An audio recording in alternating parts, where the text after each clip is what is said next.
नमस्कार दोस्तों, शुरुआत करते हैं आज नई किताब की जिसका नाम है awaken the giant with in से, जिसे लिखा है टोनी रॉबिन ने। मेरा नाम है मोनू मिश्रा और चलिए शुरू करते हैं। क्या आपने कभी सोचा है कि आपके अंदर भी कोई ऐसी ताकत छुपी हो जो अभी भी सो रही हो?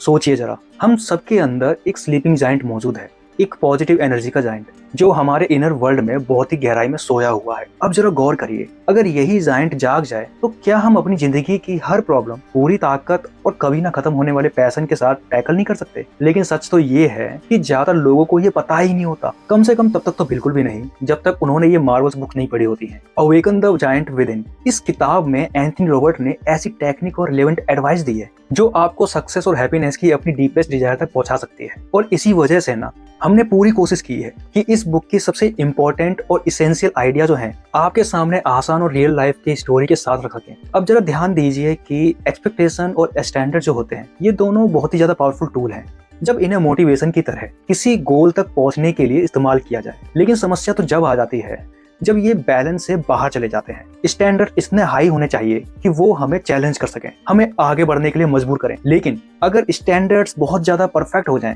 या फिर बहुत ज्यादा लो हो जाएं तो दोनों ही हालत में ना डिजायर और मोटिवेशन खत्म होने लगती है। सोचिए जरा, हाई स्टैंडर्ड का मतलब ये भी हो सकता है कि हम छोटी छोटी चीजों को भी फेलियर समझने लगे, और दूसरों की तरफ लो स्टैंडर्ड्स रखने से काम इजी तो हो जाता है लेकिन उसमें कोई मजा नहीं रहता, कोई चैलेंज नहीं होता। अब जरा इस एग्जाम्पल को ध्यान से समझिए कि वियतनाम वॉर की शुरुआत में ना अमेरिकन आर्मी के अंदर जबरदस्त कॉन्फिडेंस था, और क्यों ना हो, आखिरकार दुनिया की सबसे पावरफुल कंट्री के सोल्जर थे, बेस्ट टेक्नोलॉजी थी और most talented officer, unmatched training.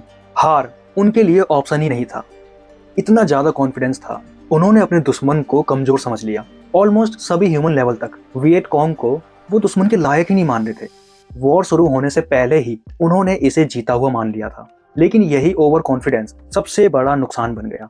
अगर सिचुएशन को थोड़ा और क्रिटिकली एनालाइज किया जाता तो शायद यूएस आर्मी इस वॉर को विनिंग अप्रोच से देखती ही नहीं। और यहीं से एक बहुत बड़ी सीख मिलती है, किसी भी लड़ाई को ना उसके शुरू होने से पहले जीता हुआ नहीं माना जा सकता। अब जरा सोचिए, कोई इंसान जब अपने लिए बहुत ज्यादा लो स्टैंडर्ड रखता है और काम जो है बहुत ज्यादा इजी हो जाता है और सब कुछ कंप्लीट भी हो जाता है, लेकिन अंदर से कोई एक्साइटमेंट नहीं होती। अक्सर ऐसा उन लोगों के साथ होता है जो खुद पर भरोसा नहीं करते, जो फेलियर से डरते हैं। ट्राई करने की बजाय जहां हार भी पॉसिबल है, लो स्टैंडर्ड सेट करना आसान लगता है क्योंकि कम रिस्क होता है और ये फीलिंग भी आ जाती है कि कुछ तो हासिल किया। अब जरा एक और एग्जांपल देखते हैं, एक बहुत ही पॉपुलर पर्सनैलिटी का, मैकियावेली का। हम सब उनकी कहानी जानते हैं, एक सक्सेसफुल चाइल्ड स्टार जो बाद में ड्रग की दुनिया में फंस गया। लेकिन अब जरा दूसरा पर्सपेक्टिव सोचिए, होम अलोन जैसी ब्लॉकबस्टर फिल्म के बाद वो सिर्फ 13 साल की उम्र में सक्सेस की ऊंचाइयों पर पहुंच चुके थे। सक्सेस की सीढ़ियां बहुत तेजी से चढ़ना शुरू में तो बहुत एक्साइटिंग लगता है, लेकिन धीरे धीरे उसका चार्म खत्म होने लगता है। जैसे जैसे फिल्म रूटीन का बर्डन बढ़ा, उनके एक्टिंग स्टैंडर्ड्स गिरते चले गए और आखिरकार एक extraordinary talent wasted talented बनकर रह गया। अब जरा खुद से पूछिए कि क्या आपके स्टैंडर्ड्स आपको चैलेंज कर रहे हैं या फिर आपको सेफ जोन में फंसाए हुए हैं? क्या आपके एक्सपेक्टेशन जो हैं आपको आगे बढ़ा रही हैं या फिर आपको तोड़ रही हैं? याद रखिए, आपके अंदर का जायंट जो है अभी भी सो रहा है, और जब वो जागेगा तो आपकी जिंदगी जो है कभी पहले जैसे नहीं रहेगी। अगर ये बात आपको कहीं टच कर गई हो तो कमेंट में जरूर लिखिए, I am ready to waken the my giant, और इस जर्नी को आज से शुरू कीजिए। अब इसी के साथ आगे बढ़ते हैं और बात करते हैं high standards the hidden danger. सोचिए जरा कि हम अक्सर मानते हैं कि हाई स्टैंडर्ड्स रखना अच्छी बात है, लेकिन ध्यान दीजिए, बहुत ज़्यादा हाई स्टैंडर्ड्स जो हैं उतने ही ज़्यादा हार्मफुल हो सकते हैं जितने कि बहुत ज़्यादा लो स्टैंडर्ड्स। ये बात आप अक्सर परफेक्शनिस्ट लोगों में देख सकते हैं। अब जरा गौर कीजिए, परफेक्शनिस्ट लोग अपने लिए ऐसे स्टैंडर्ड्स सेट करते हैं जो प्रैक्टिकली पॉसिबल ही नहीं होते। एक एग्जाम्पल लेते हैं, मान लीजिए एक आर्टिस्ट है, परफेक्शनिस्ट, वो कभी भी अपने काम से सेटिस्फाइड नहीं होता, उसे हर बार कुछ ना कुछ कमी दिखती रहती है। वो सुधार करता जाता है और करता ही चला जाता है, और नतीजा फाइनल एग्जीबिशन हर बार पोस्टपोन होती रहती है। और एक दिन वो आर्टिस्ट थक जाता है और आखिरकार अपना काम छोड़ देता है। अब जरा एक बड़ा नाम सोचिए, लियोनार्डो दा विंची। उन्हें भी परफेक्शनिस्ट कहा जा सकता है। छोटी सी पेंटिंग को फिनिश करने में उन्हें सालों लग जाते थे, जैसे मोनालिसा, जिसे बनाने के लिए उन्होंने पूरे 4 साल लगा दिए। इस आदत की वजह से वो इतने प्रोडक्टिव नहीं बन पाए जितना वो बन सकते थे। ध्यान दीजिए, जो लोग बहुत ही ज्यादा हाई स्टैंडर्ड रखते हैं वो अक्सर अपनी ही रैशनल डिमांड के चक्कर में बार बार फेल होते हैं और फिर डिसअपॉइंटमेंट बहुत ज़्यादा गहरी होती है। अब जरा यूसेन बोल्ट की कहानी सुनिए। जैसा हम सब जानते हैं कि यूसेन बोल्ट जो हैं हिस्ट्री के सबसे फास्ट रनर हैं। बचपन से ही वो अपने साथ के बच्चों के कई ज़्यादा तेज दौड़ते थे और जब वो प्रोफेशनल एथलीट बने तो उन्होंने लोगों से रेस करना छोड़ दिया। क्यों? क्योंकि अब वो टाइम से रेस करते थे और टाइम से रेस कोई जीत नहीं सकता। यहाँ तक कि जब उन्होंने पहला वर्ल्ड रिकॉर्ड बनाया तब भी उन्हें लगा वो और ज़्यादा बेहतर कर सकते हैं, वो और ज़्यादा तेज दौड़ सकते थे। यहीं से शुरू हुआ एक्सट्रीमली हाई एक्सपेक्टेशन, या कहें लोगों ने उनसे ये उम्मीद जोड़ दी। अब जरा ध्यान दीजिए, हर रेस में लोग उनसे यही उम्मीद करते हैं कि वो अपना ही वर्ल्ड रिकॉर्ड तोड़ दें। लेकिन सच तो ये है कि कोई भी इंसान लगातार बिना ब्रेक हर बार बेहतर परफॉर्म नहीं कर सकता। जब कुछ रेस खराब हुई तो बोल्ट खुद से ही डिसअपॉइंट होने लग गए। उन मामूली फेलियर को उन्होंने इतना बड़ा बना लिया कि उन्हें लगने लगा वो अपने सबसे बड़े इंपॉर्टेंट गोल में पूरी तरह फेल हो गए हैं। सिंपली कहें तो छोटे फेलियर जो हैं उनकी नज़रों में लाइफ की सबसे बड़ी डिफीट बन गए। अब बात करते हैं द इम्पोर्टेंस ऑफ डिसीजन की। टोनी रॉबिन्स एक बहुत बड़ी बात कहते हैं, हम हर दिन जो डिसीजन लेते हैं वही हमारी लाइफ और हमारे फ्यूचर को डिसाइड करते हैं। इसलिए टोनी रॉबिन ने डिसीजन को 3 कैटेगरी में डिवाइड किया है। नंबर फर्स्ट, हम किस चीज पर फोकस करेंगे। दूसरा, इवेंट्स का मीनिंग और उनका इंटरप्रिटेशन क्या होगा। तीसरा, हम कौन सा एक्शन लेंगे। और तीनों को समझना एक्सट्रीमली इंपॉर्टेंट है, तभी हम इस कॉन्सेप्ट की पावर को समझ पाएंगे। अब जरा निकोला टेस्ला की स्टोरी सुनिए। एक यूरोपियन जीनियस जिसने मॉडर्न वर्ल्ड को बेहद कुछ दिया। वो अपने टाइम्स के सबसे ज्यादा आगे थे, साइंस में ही नहीं बल्कि स्टाइल और सोच में भी। लेकिन सबसे पहले उनका चाइल्डहुड समझते हैं। टेस्ला ऑस्ट्रो हंगेरियन एम्पायर के आज के क्रोएशिया के सबसे छोटे गांव में पैदा हुए। उनके पिता ऑर्थोडॉक्स प्रीस्ट थे और टेस्ला को बेस्ट एजुकेशन मिली। बचपन से ही उनका फोकस अलग था, उनकी कंसंट्रेशन बाकी बच्चों से कहीं ज़्यादा थी। वो अपने हाथों से वाटर मिल जैसी चीज़ें बनाते थे। जैसे जैसे वो बड़े होते गए ये साफ हो गया कि वो 2 टाइम जीनियस हैं। फिर वो ऑस्ट्रेलिया गए यूनिवर्सिटी में पढ़ने और शुरुआत में ही उनकी लाइफ भी बाकी यंग लोगों की तरह ही थी। Smoking, drinking, cards. सोचिए जरा, एक जीनियस इन्वेंटर गैम्बलिंग में पैसे हार रहा है, लेकिन जिस स्पीड से उन्हें ये हैबिट लगी उसी स्पीड से उन्होंने सब कुछ छोड़ भी दिया। उनकी ऑटोबायोग्राफी माय इन्वेंशन में कॉलेज लाइफ का ये फेस खूबसूरती से डिस्क्राइब किया गया है।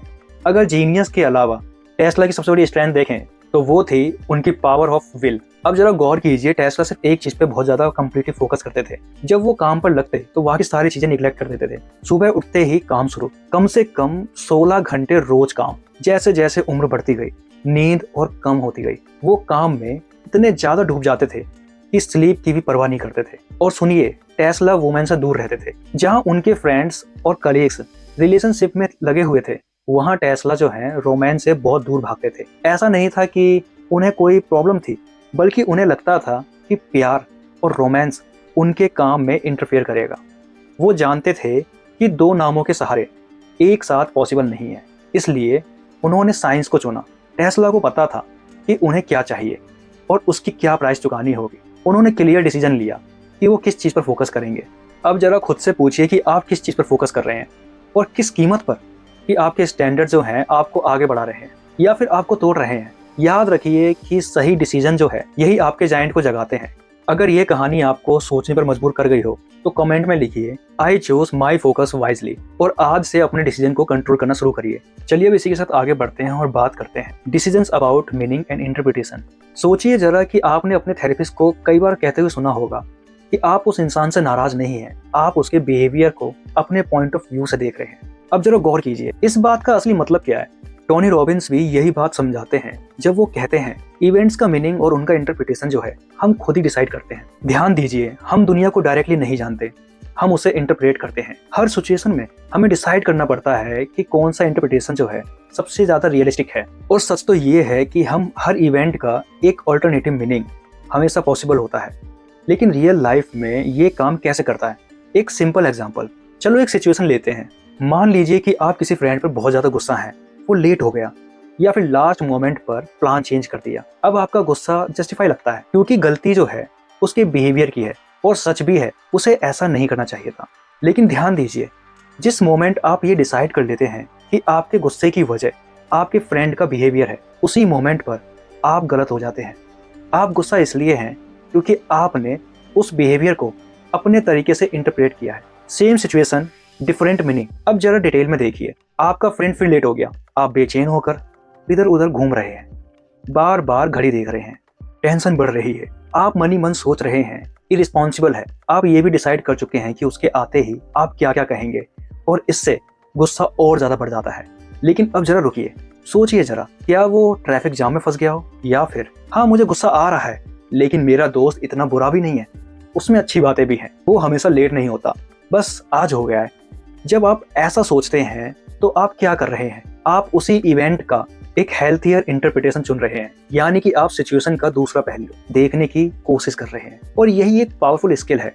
टोनी रॉबिन्स एकदम साफ साफ कहते हैं, जरूरी नहीं कि किसी इवेंट पर आपका पहला इम्पल्सिव इंटरप्रिटेशन जो है एकदम सही हो। जिस मोमेंट पर आप ये मान लेते हैं उसी मोमेंट पर आप एक क्रोध की तरफ बढ़ते हैं। और ये बात सिर्फ गुस्से तक सीमित नहीं है। अब जरा फेलियर की बात करते हैं। लॉस और डिफीट को फेस करना ज़्यादातर लोगों को अच्छा नहीं लगता। जब लोग इन सब सब्जेक्टों के बारे में बात करते हैं तो उनका दिमाग जो है नेगेटिव और डिप्रेशन थॉट से भर जाता है, और इसका रिजल्ट मोटिवेशन की कमी, जो फ्यूचर फेलियर के चांसेस जो हैं और बढ़ा देते हैं। लेकिन ध्यान दीजिए, ये सोच लॉजिक पर बेस नहीं होती। स्टूडेंट फेलियर एग्जाम्पल ने मान लीजिए, एक लड़की है, वो स्टूडेंट है, उसने एक इंपॉर्टेंट टेस्ट दिया लेकिन वो फेल हो गई। उसने मेहनत की थी, टेस्ट इंपॉर्टेंट था, तो डिप्रेशन आना नेचुरल है। पहला इमोशनल रिस्पॉन्स जो है अवॉइड करना ऑलमोस्ट इम्पॉसिबल होता है। ये वो गट फीलिंग है जो इंस्टेंटली आती है, लेकिन यहीं से चॉइस शुरू होती है। जब उसे पता चला कि वो फेल हो गई है तो उसने अपने पुराने फेलियर जो हैं याद आने लगे, और धीरे धीरे उसने कंक्लूड कर लिया मेरी पूरी लाइफ ही फेलियर है, और उसके हिसाब से वो कितना भी हार्डवर्क कर ले फेल होती ही रहेगी।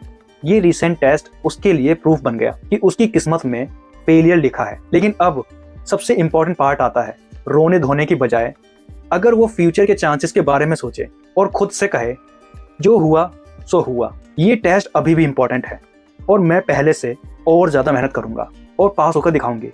बस यहीं पूरा गेम चेंज हो जाता है।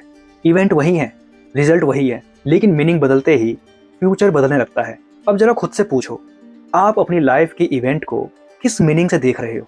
क्या वही मीनिंग आपको आगे बढ़ा रहा है या फिर आपको पीछे खींच रहा है? याद रखिए, आप इवेंट्स को कंट्रोल नहीं कर सकते, लेकिन उनका मीनिंग हमेशा आपके हाथों में होता है। अगर आज आपको ये समझ आ गया हो कि मीनिंग बदलते ही लाइफ बदलती है, तो कमेंट में जरूर लिखिए I choose the better meaning, और आज से ही अपनी जायंट को जगाना शुरू कर दीजिए। चलिए अब इसी के साथ आगे बढ़ते हैं और बात करते हैं प्रोएक्टिव वर्सेस रिएक्टिव थिंकिंग। सोचिए जरा, जब कोई इंसान किसी फेलियर को फेस करता है तो उसके पास दो रास्ते होते हैं। एक रास्ता जो प्रोएक्टिव होता है और दूसरा जो इंसान को अंदर से तोड़ देता है। ध्यान दीजिए, प्रोएक्टिव सोच जो है उन चीज़ों पर फोकस करती है जो बदली जा सकती है, जैसे स्टडी टाइम बढ़ाना, क्योंकि ये हमारे कंट्रोल में है। लेकिन अब जरा दूसरी तरफ देखिए, जो इंसान किसी इवेंट को सिर्फ बैड साइड पर फोकस करता हो, वो खुद से कुछ ऐसा कहता है कि मैं कितना बुरा हूँ, मैंने इतनी पढ़ाई करी फिर भी फेल हो गया, मैं इतना डम हूँ कि एक टेस्ट तक पास नहीं कर पा रहा हूँ। अब जरा गौर करिए, यहाँ इंसान अपनी हार के लिए अपने इनर कैरेक्टर और कैपेबिलिटी को ब्लेम कर रहा है। पहली सिचुएशन में जब कोई इंसान प्रोएक्टिव अप्रोच अपनाता है तो वो फेलियर के लिए खुद को नहीं कोसता, वो ब्लेम करता है आउटसाइड फैक्टर को, ऐसे फैक्टर को जो चेंज हो सकते हैं, जो कंट्रोल में लाए जा सकते हैं। क्योंकि सच तो ये है कि अपनी पर्सनैलिटी ट्रेट या फिर इंटेलिजेंस को बदलना इतना आसान नहीं होता, लेकिन मेहनत करना, स्टडी टाइम को बढ़ाना और पढ़ने का तरीका बदलना, ये सब जो है हमारे कंट्रोल में होता है। अब हम एक बहुत ही इंपॉर्टेंट पॉइंट पर आते हैं। जब कोई इंसान किसी इवेंट को एक पर्टिकुलर पर्सपेक्टिव से देखता है तो वही पर्सपेक्टिव जो है उसकी जजमेंट और उसकी मेमोरी को भी इन्फ्लुएंस करता है। जैसे कि हमने पहले देखा कि जब वो लड़की फेल होती है तो उसको उसी टेस्ट की वजह से पिछले फेलियर्स याद आने लगते हैं। एक फेलियर्स दूसरे फेलियर्स को बुला लेती है। लेकिन अब जरा अपोजिट सिचुएशन को देखिए, जब वही लड़की प्रोएक्टिव स्टैंस अडॉप्ट करती है तो उसका ध्यान फ्यूचर में पास होने पर जाता है। यही वजह है कि जब हम पॉजिटिव इंटरप्रिटेशन सुनते हैं तो हम अपने ब्रेन को धीरे धीरे रिवायर करने लगते हैं। हमारा दिमाग ज़्यादा पॉजिटिव तरीके से सोचना शुरू कर देता है और फिर हमें पॉजिटिव मेमोरीज जो हैं ज़्यादा रिकॉल होने लगती हैं। अब जरा एक और एग्जांपल देखिए। एक स्टूडेंट खुद से कहता है, मुझे यकीन है कि मैं अगर ज़्यादा स्टडी करूं तो मैं इस सब्जेक्ट का मास्टर बन सकता हूं, मैं हाई ग्रेड भी ला सकता हूं। शायद अब तक मेरे पढ़ने के तरीके में कुछ कमियां थी, मेरा फ़ोन पास में रहता था, मैं बार बार इंस्टाग्राम और मैसेजेस चेक करता था, मैंने सही स्टडी मेथड चूज ही नहीं किया था। लेकिन अब नेक्स्ट टाइम मैं बिल्कुल डिफरेंट अप्रोच से पढ़ाई करूंगा। अब जरा गौर कीजिए, ये सोच जो है इंसान को तोड़ नहीं रही है, ये सोच इंसान को ग्रो करवा रही है। कुल मिलाकर बात सिर्फ इतनी है कि जब हम प्रेजेंट में पॉजिटिव माइंडसेट रखते हैं तो हमारा पास्ट भी ज्यादा पॉजिटिव रहता है और हमारा फ्यूचर भी उम्मीद से भर जाता है। अब जरा खुद से पूछिए, आप अपने फेलियर को किस नजरिए से देख रहे हैं? खुद को ब्लेम करके या फिर खुद को इम्प्रूव करके?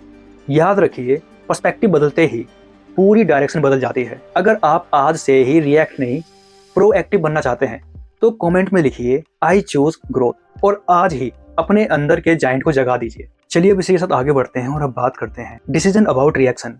आखिरकार करना क्या है? सोचिए जरा, हम जिंदगी में इतने सारे डिसीजन लेते हैं, लेकिन ध्यान दीजिए एक्शन के बारे में डिसीजन सबसे ज्यादा स्ट्रेट फॉरवर्ड लगते हैं। जैसा कि टोनी रॉबिन्स कहते हैं, ये डिसीजंस आखिर में आते हैं, लेकिन इसका ये मतलब बिल्कुल भी नहीं है कि इनकी वैल्यू कम है। सच तो ये है, ये उतने ही इंपॉर्टेंट है जितने कि पहले वाले 2 डिसीजन। अब जरा गौर कीजिए, जब हम ये डिसाइड करते हैं कि हम किस फील्ड पे फोकस करना है और किस इवेंट को किस मीनिंग से देखना है, तो अगला सवाल यही उठता है कि अब कौन सा एक्शन लिया जाए जो हमें उस गोल तक पहुंचा दे। यहीं से समझ आता है कि कैसे अलग अलग डिसीजन जो हैं हमें एक दूसरे को स्ट्रेंथ देते हैं। कई बार एक्शन के डिसीजन जो होते हैं सिर्फ इम्पोर्टेंट नहीं होते, वो लाइफ सेवियर भी होते हैं। और जो स्टोरी अब आप सुनने वाले हैं उसमें एक्शन डिसीजन जो है सच में लाइफ सेवियर था। रोल्ड आमंडसन एक ऐसा इंसान जिसने अपने अंदर के जाइंट को पूरी तरीके से जगा लिया था। एक नॉर्वेजियन एडवेंचर, एक एक्सप्लोरर जिसने अननोन टेरिटरी को पहली बारी में लैब पर उतारा था। अब जरा उनकी अचीवमेंट सुनिए। साउथ पोल पर पहुंचने वाला पहला इंसान, नॉर्थ वेस्ट पैसेज क्रॉस करने वाला पहला इंसान और फाइनली नॉर्थ पोल के ऊपर से फ्लाइट करने वाला वो पहला इंसान। मतलब साफ है, वो रेस्टलेस थे, हमेशा आगे बढ़ना चाहते थे और जब तक सक्सेस ना मिले वो रुकते ही नहीं थे। लेकिन उनकी सबसे बड़ी ताकत थी सही एक्शन डिसाइड करने की एबिलिटी। साउथ पोल की रेस में उनके सामने एक बड़ा कॉम्पिटिटर था, रॉबर्ट स्कॉट, एक ब्रिटिश नेवल ऑफिसर। क्यों? इनका सपोर्ट और heavy investment, better equipment, motor sledges, horses, latest resources. और दूसरी तरफ आमंडसन को अंटार्कटिका तक पहुंचने के लिए एक बोट तक जुटाने में काफी ज्यादा मुश्किलें आई। फिर भी विजय आमंडसन की हुई। क्यों? क्योंकि उनकी प्लानिंग बेहद ज्यादा केयरफुल थी। आमंडसन जानते थे कि मोटर स्लेजेंट जो हैं पोलर टेम्परेचर में रिलायबल नहीं होते। वो ये भी जानते थे कि एक्सकिमोज यानी कि इन्यूट लोग पोलर रीजन में डॉग्स का इस्तेमाल करते हैं। तो उन्होंने डिसाइड किया हम भी पोलर डॉग ही इस्तेमाल करेंगे। उन्होंने राउट को पहले ही प्लान कर लिया था और रास्ते में फूड सप्लाई रखवा दिए, जिससे उन्हें एक्स्ट्रा लोड जो है कैरी नहीं करना पड़ा। और अब सबसे ज्यादा डिफिकल्ट डिसीजन, आमंडसन जानते थे कि साउथ पोल पहुंचते पहुंचते सप्लाईज खत्म होने लगेगी और कुछ डॉग जो हैं फाइनल स्टेज में बर्डन बन सकते हैं। तो उन्होंने डिसाइड किया कि कुछ डॉग को मारकर खाया जाएगा। ये सुनने में शायद अनकंफर्टेबल लगे, लेकिन आमंडसन पहले स्कर्वी के डेडली इफेक्ट जो हैं देख चुके थे। उन्हें पता था विटामिन सी की कमी से मौत हो सकती है और उससे बचने के 2 ही रास्ते थे, या तो सिट्रस फूड या फिर मीट। अंटार्कटिका में सिट्रस फूड मिलना इम्पॉसिबल थे, तो चॉइस साफ थी, या तो स्कर्वी से मरना या फिर पेनफुल सेक्रीफाइस करना। अपने लॉयल कंपेनियंस को खोना उनके लिए भी बेहद ज्यादा दर्दनाक रहा होगा। लेकिन जब टॉप तक पहुंचने की डिजायर होती है तो सैक्रिफाइसेस करने पड़ते हैं। कंक्लूजन, अब जरा पूरी बात को समेटते हैं। सबसे पहले कंक्लूजन तो ये है, अपने अंदर के जाइंट को जगाना एक लॉन्ग और कंटिन्यूस प्रोसेस है। आपका हर एक डिसीजन जो है आपको अपने बेस्ट वर्जन के एक बेस्ट के करीब ले जाता है। लेकिन शर्त ये है कि आपको रुकना नहीं है, प्रैक्टिस करनी होगी, कंसिस्टेंसी रखनी होगी। ध्यान रखने वाली बातें, पहला, बैलेंस एक्सपेक्टेशन रखें, ना बहुत ज्यादा हाई और ना बहुत ज्यादा लो। एक्सट्रीम स्टैंडर्ड जो हैं मोटिवेशन को कमजोर कर देते हैं। और दूसरा, कोई भी लड़ाई लड़े बिना नहीं जीती जा सकती। चैलेंजेस को कभी भी अंडर एस्टिमेट मत करना। तीसरा, दुनिया के बारे में हमारी नॉलेज डायरेक्ट नहीं होती, हमें हर बार डिसाइड करना पड़ता है कि कौन सा इंटरप्रिटेशन ज्यादा रियलिस्टिक है। चौथा, 3 मेजर डिफरेंस आपके जाइंट को जगा देते हैं। किस पर फोकस करना है, किस मीनिंग से इवेंट को देखना है और कौन सा एक्शन लेना है। अब जरा खुद से पूछो, क्या आप सोच रहे हैं या फिर एक्शन लेने के लिए तैयार हैं? याद रखिए, जाइंट जब नहीं जागता जब आप सोचते हैं, और वो तब जागता है जब आप तब एक्शन लेते हैं। अगर आप आज से अपने एक्शन के लिए जिम्मेदारी लेने को तैयार हैं तो कमेंट में लिखिए आई चूज एक्शन और आज ही अपने अंदर के जाइंट को जगा दीजिए।